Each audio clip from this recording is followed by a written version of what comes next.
আসসালামু আলাইকুম। আপনি ভোটার আইডি সংশোধন আবেদন করেছেন, সেটি কোন ক্যাটাগরিতে আছে সেই ক্যাটাগরি জানাটা অত্যন্ত জরুরি। আমাদের সংশোধন পেন্ডিং যেন না থাকে, পেন্ডিং ছাড়ানোর জন্য এই ক্যাটাগরিটা আমাদের জানা জরুরি। খুব দ্রুত অনুমোদনের জন্য আমাদের ক্যাটাগরিটা জানা খুব জরুরি। আমাদের ভোটার আইডি কয়েকটি ক্যাটাগরিতে সংশোধন হয়ে থাকে। আমরা যখন আবেদন করি সেটি মেইন ঢাকা হেড অফিসে জমা হয় এবং সেখান থেকে আবেদনের ধরন অনুযায়ী এবং ডকুমেন্টস অনুযায়ী ক্যাটাগরিতে ভাগ করা হয়ে থাকে। আমাদের সংশোধন ক্যাটাগরি রয়েছে চারটি। ক ক্যাটাগরি উপজেলা নির্বাচন কমিশন, খ ক্যাটাগরি জেলা নির্বাচন কমিশন, গ বিভাগীয় জেলা নির্বাচন এবং ঘ ঢাকা কেন্দ্রীয় জেলা নির্বাচন কমিশন। এখন বিষয়টি হচ্ছে আমরা আবেদনের পর কোথায় যোগাযোগ করব এবং কোথায় যাব, এই বিষয়টি জানতে হলে প্রথমে আমাদের ক্যাটাগরি জানতে হবে। এখন ক্যাটাগরি জানতে উপজেলায় দৌড়াদৌড়ি বা ঘোরাঘুরির সময় শেষ। এখন কিন্তু আপনি আপনার মোবাইল ফোনটি ব্যবহার করে খুব সহজে অল্প কয়েক মিনিট ব্যয়ের মাধ্যমে আপনি আপনার ক্যাটাগরিটি জানতে পারবেন। তো চলুন আমরা স্ক্রিন থেকে দেখে নিব কিভাবে আমরা ভোটার আইডি সংশোধন আবেদন করার পর সেটি কোন ক্যাটাগরিতে আছে ঘরে বসে জানবো। সংশোধন ক্যাটাগরি জানতে হলে আমাদের 105-এ কল করতে হবে। আমরা যে কোনো নাম্বার থেকে কল করতে পারি এবং একদম ফ্রিতে কথা বলতে পারবো, কোনো প্রকার টাকা চার্জ করা হবে না।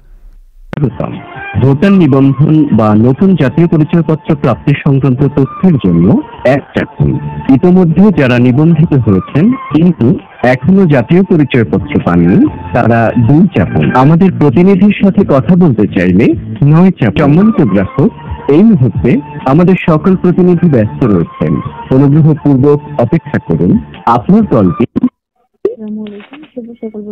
সহযোগিতা করতে পারে। জি, আমি আসলে একটা এনআইডি সংশোধন আবেদন করেছি, সেটার ক্যাটাগরি জানতে চাচ্ছিলাম। জি, এনআইডি নাম্বার বলুন। 7792 7792 7176 7176। এটা ক ক্যাটাগরিতে পড়েছে। আচ্ছা, উপজেলা নির্বাচন কমিশন অফিস, তাই তো? জি ঠিক আছে, ধন্যবাদ। জি, আপনাকে ধন্যবাদ। আচ্ছা, ক্যাটাগরি জানার পর আমাদের যে কাজটি করতে হবে, শুধুমাত্র ক ক্যাটাগরি ব্যতীত ক ক্যাটাগরিরও কিছু কিছু আবেদনের জন্য আমাদের উপজেলায় যেতে হবে।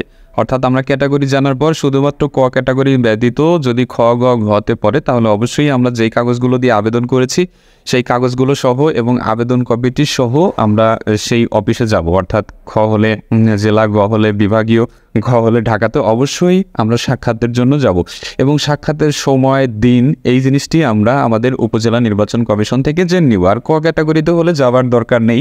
তবে যদি বেশি সময় হয়ে যায়, ধরেন আপনি 20 দিন বা 30 দিনের বেশি হয়েছে আপনার আবেদনের বয়স, তখন আপনি ক ক্যাটাগরির আবেদন হলেও এই কাগজগুলো নিয়ে উপজেলা নির্বাচন অফিসে দেখা করতে যাবেন। তো বন্ধুরা, আশা করি বুঝতে পেরেছেন কিভাবে ক্যাটাগরি জানবেন এবং ক্যাটাগরি জানার পরে আপনার পদক্ষেপটি কি হতে পারে সংশোধন দ্রুত অনুমোদনের জন্য।